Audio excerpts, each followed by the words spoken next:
Hello and welcome to Delaware Arts Info. I'm Ebby Alfrey, and tonight I'm talking about Wilmington Ballet. I'm so excited to have these three individuals with me tonight. We have Benjamin Sterling Cannon, Executive and Artistic Director, and he's just going to step away for a second. Christopher Davis, Associate Artistic Director with the Wilmington Ballet, and Georgina Pazcoguin. She is the New York City Ballet soloist, the first Asian American soloist with the New York City Ballet. She's the author of Swan, The Making of a Rogue Ballerina, a must read. And she is going to be hosting the next session of Wilmington Ballet's Beyond the Nutcracker Masterclass series on March 27th. So we're going to get to that. But before we do, Benjamin or Chris, or both of you, tell me about Wilmington Ballet. What's the history of this amazing company? Well, we have been around since 1956. We were founded by Madame Helena Antonova of the Ballet Russe de Monte Carlo and Mr. James Jameson, who was famously Agnes DeMille's assistant and helped her to direct Brigadoon on Broadway and actually starred in Brigadoon himself. And we have existed as a small little tiny entity here in the small wonder, helping to create professional artists for professional careers. And now Mr. Davis and I just came into the company a couple of years ago, and we're trying to relive our joy through it. And we're also trying to revive the joy of the organization in the community. Sure. How has it evolved over the years? I know the two of you have just added such enthusiasm and excitement around the ballet company, but how do you think it evolved, maybe prior to you coming on and since you've joined? Well, since Mr. Jameson passed away, the company went into the hands of Victor Wesley, who was the former artistic director and student of the school, who actually founded the actual Wilmington Ballet. And Victor left the school a few years ago. And quite honestly, since he left, the school has had trouble maintaining its glory in the industry and in the community. And there have been some really amazing people who've come through over the past few years as the artistic director and executive director, and we're very grateful for the work that they've done. But the thing that hadn't happened was the focus on the history of the school and the alumni and the careers that were made out of the school. So that's pretty much what our goal has been for the past couple of years, is to remind the community and the state how important the school was to the arts community here and all the lives it's touched. I mean, we have some amazing alumni. Susan Stroman, Broadway director, phenomenal woman herself, was a student here. We have Akua Parker, who we brought down from the Alvin Ailey American Dance Theater, and also Dance Theater of Harlem, who we had in several times. There's just been a wealth of great things that came from the school that kind of have been lost over the years, and now we're here to revise all of that good stuff. That's great. That's great. And besides the Nutcracker, what other productions do you do throughout the year? Are there like shows in your repertoire that you do that's done like maybe every other year or every so many years? Or is it always different? Are you always doing new ballets? So we're trying to establish ourselves or reestablish ourselves as an incubator for new work and to a place that we nurture new choreographers. So Mr. Davis, actually, why don't you speak about our Milton Theater performances and our events that we have coming up and the ones that we've done in the past?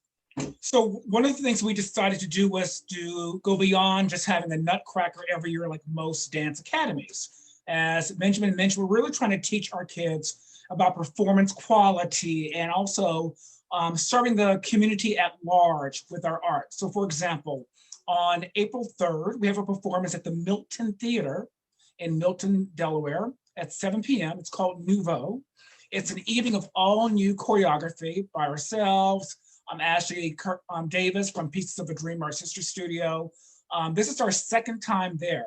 The first time there, we sold out the show. And there was a wine tasting before, there's another wine tasting, so our kids were really amazed by that. We were also going to be part of the Delaware Art Museum brunch fundraiser. We did that last year. We're doing it again this year. Speaking of Bridgerton, they were playing all kind of music influenced by Bridgerton. So our kids are performing on there May 14th. And then we were invited by the renowned Winterthur Museum to perform in the retrospective of Jacqueline Kennedy and how she was a huge patron of the arts and started that in the White House in the East Wing. So we are doing that on June 26th. So we have those in addition to our internal things, like we have a musical theater program we just started, bringing amazing artists from New York City, and also Benjamin and I running it. They are performing at the Delaware Contemporary. That's new. May 7th. And then we have our big end of the year festivity, spring festivity, which is going to take place June 11th. That's much more of an interactive, some things on film, some things live, whole thing. So we have really kind of expanded our reach out to the community. The thing that we'll be doing every year will be working with Milton Theater, along with the Delaware Art Museum and the Delaware Contemporary. So those are going to be our things you'll see every year, different programming. That's great. And the one thing that we're also excited about, if we can just add, is that we're developing a brand new ballet that was written by Joseph Jones, who is a phenomenal African-American conductor and composer. He's actually written a brand new ballet and an opera. And he is working with us to develop this ballet over the next couple of years, and we hope to have a fantastic world premiere. And maybe you'll see some people on here in it. I don't know. You know, things happen, Abby. You know. I know. Oh, my This is amazing. I love that you're doing so much. And I love that you're doing work in Milton as well, taking ballet down to Sussex County, which is fantastic. How did that, I'm just curious, how did that partnership come about? Well, one of the things that Mr. Jameson established when he was here was he established the lecture demonstration. He used to travel around the state with a group of dancers who were known as the Wilmington Ballet, and they would put on this phenomenal little show that introduced students to the art form, and then they would get a chance to come here and dance as well. So we kind of wanted to continue that tradition of really blanketing the state with our outreach, because you know, we're not that far from Philadelphia and New York City, but sometimes those opportunities don't come as far as past Wilmington. So we want to make sure that we are filtering the art all the way through the state so that we give everyone a chance to experience it. That's great. So Chris and I actually were just, you know, brainstorming different things to do. And we saw that the Milton Theater at the time, before we went there, they were refurbishing the theater. And it was a really great article in the paper about the theater. And we saw the theater itself and we're like, oh my gosh, this looks like something out of like Soho in New York. It's a really funky, industrial looking space. And we just had to see it. So we actually took a trip down and spent the day there. With the artistic director and his team, and fell in love with the place. The people there are as lovely as the theater, completely creative. You feel like you've left everywhere and gone into this really virtual, crazy, creative universe. They have created their own little world in there. We wanted to be part of it. So we said, hey, can we come and do some stuff? They said yes, and here we are. I love that. I love that theater, and I love Milton. It's a great city here in Delaware. So now I know you have classes. Can you tell me a little bit about the classes you offer adults and children? And Benjamin, you were letting the adults in tonight. That's why you have your mask on and you're up and down a little bit because you have a class going on. But can you give me some information about the classes you offer? Yeah, I'll just say tonight, and I'll let Mr. Davis talk about some of the classes, but tonight, actually, we added a class for our adults. Our adults, we have 3 classes a week usually for the adults, and they're usually during the day, but by popular demand, we have Miss Karen Hostler here, who has been a phenomenal teaching artist in the state of Delaware for over 30 years, has a huge intergenerational following, and people just want to take class with Miss Karen. So tonight actually was the first night of a new class that we're doing and we'll be running. And I'll let Mr. Davis talk about some of the other programming that we do in the class. So basically we run classes for ages 4 to 94. We're open 7 days a week, Monday through Sunday. Our Royal Academy classes are for ages 4 to 6, and then it goes up and up. As Benjamin mentioned, our adult classes range in age from about 18, 19 to about 80. They are very committed. They do not like to miss class or have a class canceled. And so we added this class for them tonight. So they have class Wednesday morning, Friday morning at 10 a.m. Now Wednesday night at 7 o'clock. They have class Sunday from 11 to 12:30. These are just the adult classes, not the kids. The adults have it. And then, of course, we have scheduled. We always start about 4 o'clock every day and run till about 8:15 at night, depending on the day of the week. But we're open 7 days a week. Oh, that's fantastic. And then we bring in these master classes as well, called Beyond the Nutcracker. And that's why we have the lovely Gina here. So we started this program where we want to go beyond the Nutcracker, as we said earlier, just doing the Nutcracker once a year, and really exposing everyone in the tri-state area to the wonderful artists that we bring down. And Gina and I are friends from Manhattan. And so that's how we got her involved. But yeah, so that's why you have this lovely lady sitting here on your screen. I love And it. we're never gonna let her go. We're I don't want to be let go. Listen, there's a reason why there's no ring on his fingers. We're trying to get Gina to buy property. Sell Gina an apartment, Abby, in Charlie Square. Yeah.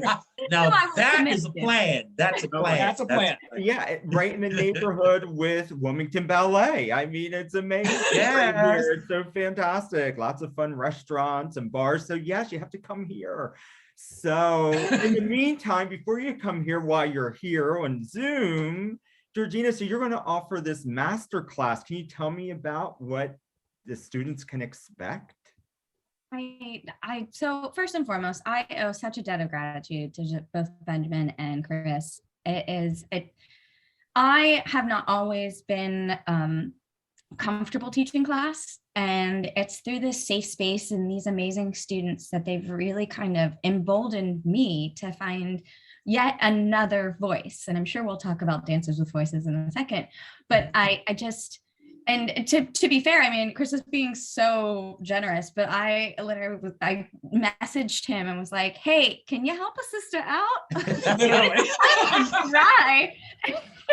And he's like, oh my God, let's talk. I had no idea that this was an interest.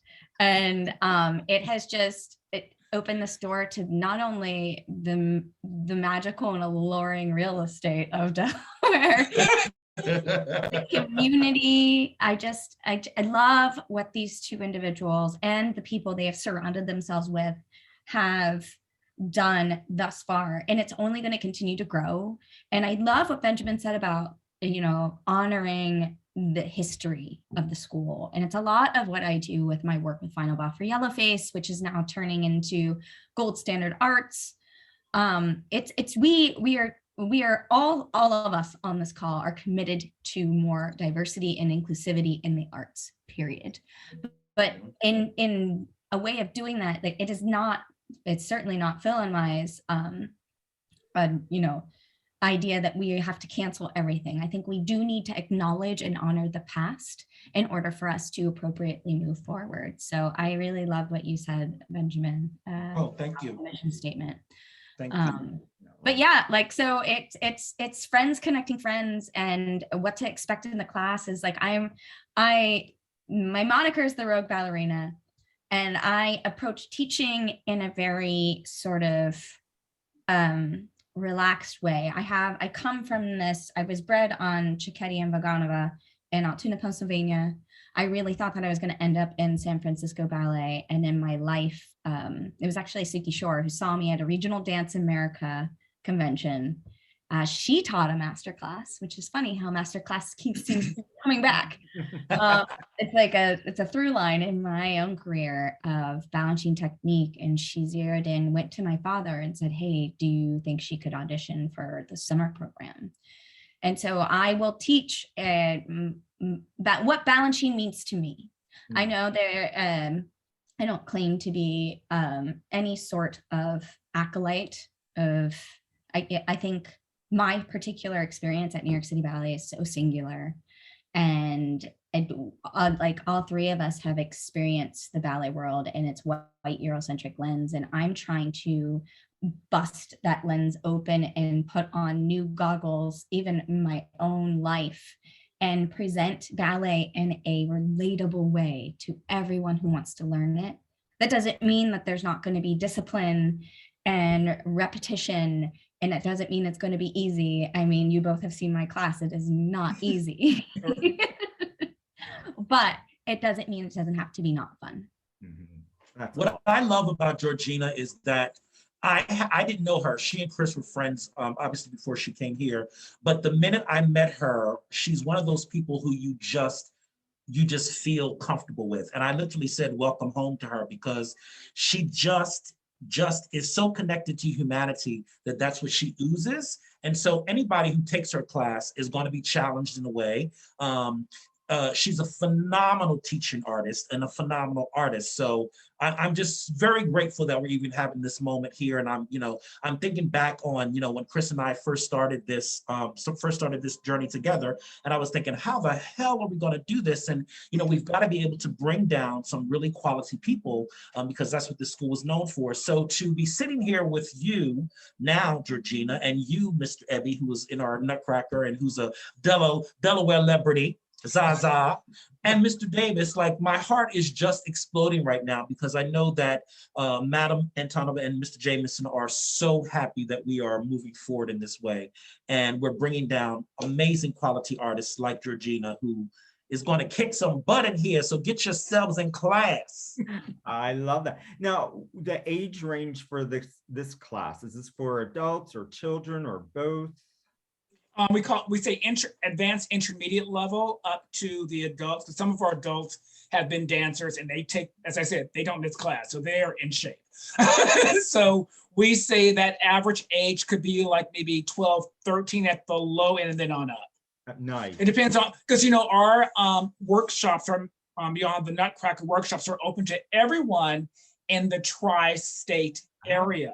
Okay. That's able. This is not just the Wilmington Ballet. I think this is Wilmington Ballet hosting this master class with Georgina. So that we get students from all over. Even when she's taught before, they've been from several different studios in the region who will come in because she's in town. So yeah, this is open to everyone. We, at this studio alone, just our population, we serve New Jersey, Pennsylvania, and Delaware. And then we bring in other studios. So her class is going to be open to everyone that is qualified at that advanced intermediate level on up to take it.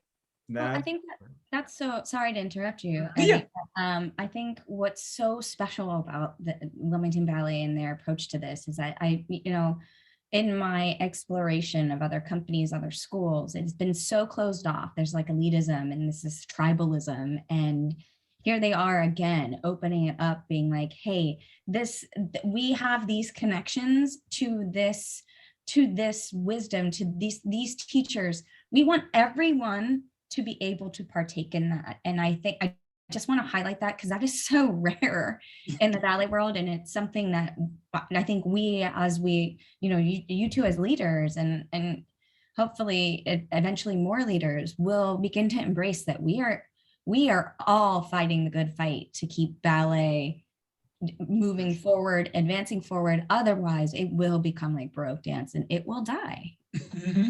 Mm-hmm. And I mean to be dramatic, but I know that's true. It's true. We really, our real active intention is to create class culture here in Wilmington. Just like in New York City, you would pop around to a bunch of different studios to experience those different artists. We want the same thing here in Delaware. So we are, just like Mr. Davis and Georgina said, I'm on repeating it because it is very important. We want to work with everybody. The things that we do here are for the city of Wilmington. That is why we have retained the name of the Wilmington Ballet, so that the city knows that we are their ballet company, we're their art school, and it's all the opportunities that we present are for them. That's great. That's great. How many students do you currently have? Mr. Davis? 125. Wow. That's fantastic. Which is actually pretty low for us historically, but it's manageable in this pandemic space. Completely. We've been very, very conscious of making sure that we stay safe. Like, I'm wearing a mask now. I think Delaware has opened up and everything, and we're just being very, very safe because we serve a large population. So yeah, so our population, as Vince was saying, includes that age bracket of 4 to 6 that can't get the shot yet. Mhm. And then we have older people that are dealing with personal things that we found out either chemotherapy is happening we didn't know about, or they're married to an organ donor who's at home. So our studio has all of a sudden become this safe space where people come and will send their children. We have a lot of teachers and people in the medical field that say, we thank you for holding on to your mask mandate because of the work we do. We know that we can send our child and not bringing anything back home to us in this field. And so we have retained our mask mandate inside the studio. And our kids have even asked us, our older kids, to hold on to it because they're in school seeing what's happening. So, Wow. you know, we're still doing it. That's great. Well, I know when we were doing the Nutcracker, we wore masks and we didn't miss any performances. No, I don't none. remember anybody missing performances. I mean, it was such a great, safe environment, and it was an amazing production. And you got me on that stage in a ballet, which was amazing. I'm still amazed that I did that with my wig by Russell. Yes. It was awesome. But I wanted to switch to, again, the book. This amazing book. And like when I hold this up like this, I see Cheetah Rivera. Like that's the name that I see. And I was reading in here that you worked with her, and it sounded like an amazing experience. So maybe just real quickly, maybe you could tell us about working with Cheetah Rivera. I mean, I love hearing that you've expanded into a Broadway curriculum too at the school. I call them in the book my like platinum Broadway legends. And I think, you know, because my career has not had a conventional path, and I have always sought out people who were willing to give of themselves. And I have to give Nikki Atkins credit here. Like she started, rebooted Lee Theodore's American Dance Machine, and now it's called American Dance Machine for the 21st Century. And she really I had been going to the ballet and we got to be friends, and she absolutely kind of trusted me to be in these rooms and to embody these women's parts. And so when we were exploring Jack Cole and to recreate Beale Street Blues, which was a piece that's mostly done on for film and TV. And, you know, in the sense of a Broadway musical, you have the music that's written down, you have the script that's written down, and then it would say dance break. And so before the time of video, that choreography was generally lost if it was not passed down by word of mouth.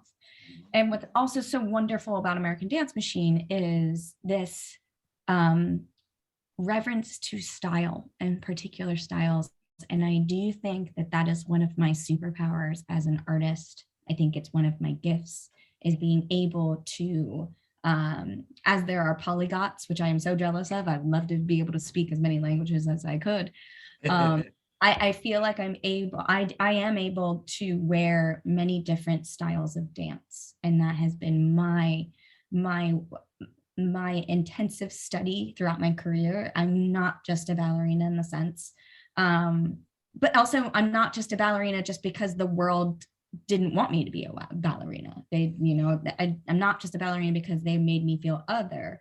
I'm a ballerina because it's my chosen path. It's a reverence and a dedication and a ritual that inspires me every day. Still to this day, I love the fact that this is something no one will ever master.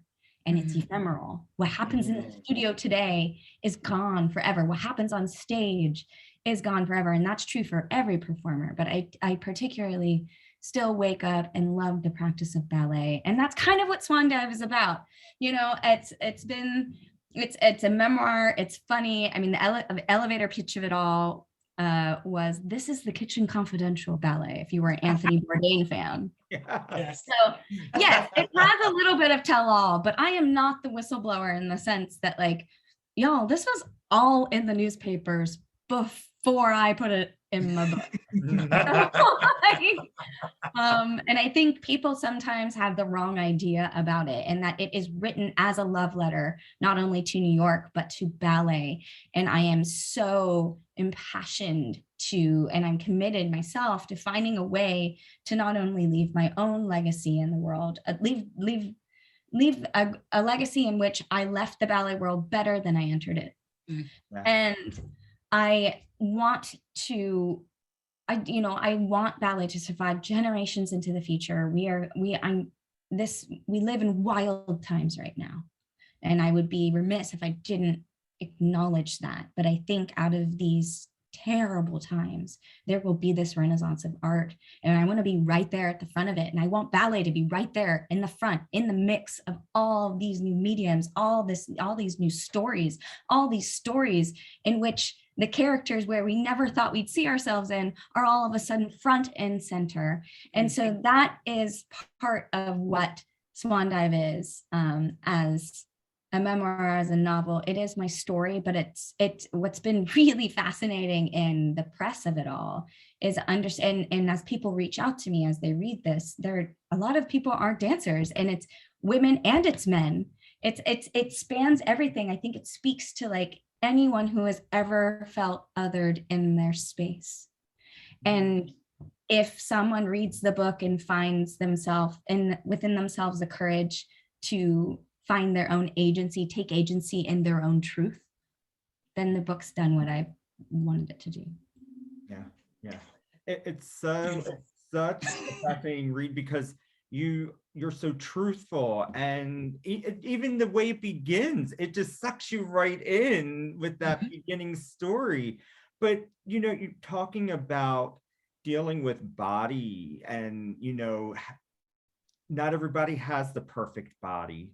And you talk about this in this book. And I think that helps so many people to understand that you can be a dancer. You can live your dreams if you're not what the perfect body or what we envision a person to be that is in that field. And I appreciate that so much because I grew up as a kid who was overweight. I mean, I was always a big kid. And, you don't want to feel like you can't. You want to feel like you can. And I feel like your book is that. It's telling people you can, and it's like living your truth. And I appreciate that so much. And your honesty and candor in and sharing that story with everybody. I mean, it's amazing to me that you put that in there because it's so inspiring. And I think it's going to inspire so many young people.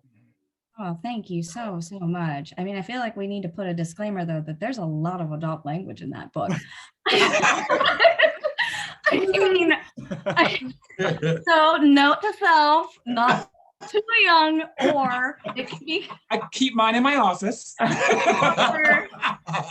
If some young individual wants to start the TikTok trend and work at the underground who's reading Swan Dive, that's fine with me. But my kids will do it. Yeah. Listen, we hear so much more than we want to hear from these kids. Our students, oh yeah. Language is okay. It ain't never hurt nobody. Right. And you know what? Parents can read it and they can just kind of go over those words when they read I really wanted to have a redacted version, but they wouldn't let me. Let me do it. But I think it would be funny. Which is also a story that not many people know, that my UK editor, her name happens to be Georgina too, Georgina Morley. Wow. And they have, it's interesting to know, to have a book published on, in the US and also in the UK. The UK cover is entirely different. And it's just like what markets there versus what markets here. And that does come into the body type and that, I think, and being able to own one's body type and have it not be just a, I don't know, a judgmental thing. And I think part of the reason why I was so honest, there was a version of the book that didn't dive in the detail that it did. And I read it and I was like, wow, what a cop-out, Gina. And then I took a moment, poured a glass of wine, and we started again to really do the work on myself. And I think that's what's important about us as arts leaders right now, us as the adults, us as our generation, is to embrace and to really acknowledge the traumas that we've lived through. And if we are able to live through them, prevent others from having to experience that. I do not want any woman, I don't want any Asian American woman who identifies as such to feel like I felt in the spaces in which I experienced the worst microaggressions, body shaming. And it's not to say that it's like active racism, but it's to say like this is a culture that has existed for over 400 years, and it is going to take a long time to shift the zeitgeist, to shift the momentum, but someone has to start the conversation in a real way that the outside world is excited to learn about. Well, how are they going to shift it? Not just our insular world of ballet. We have to expand. We have to reach out to other forms of medium in which to keep continuing telling this story. Yeah. True. Well, Absolutely. thankfully, we have this book once again, Swan Dive, amazing book. And we are just about out of time. And I want to thank all three of you for doing this tonight. This was amazing. And again, it's the Beyond the Nutcracker Masterclass with Georgina Pazcoguin. And it's on March 27th from 12:30 to 2:30. So thank you, Wilmington Ballet, amazing. Thank you all. Thank you, Abby. Thank you, Abby. Thank you, thank you, thank you. Of course. Thank you, Abby, for hosting us. Of course.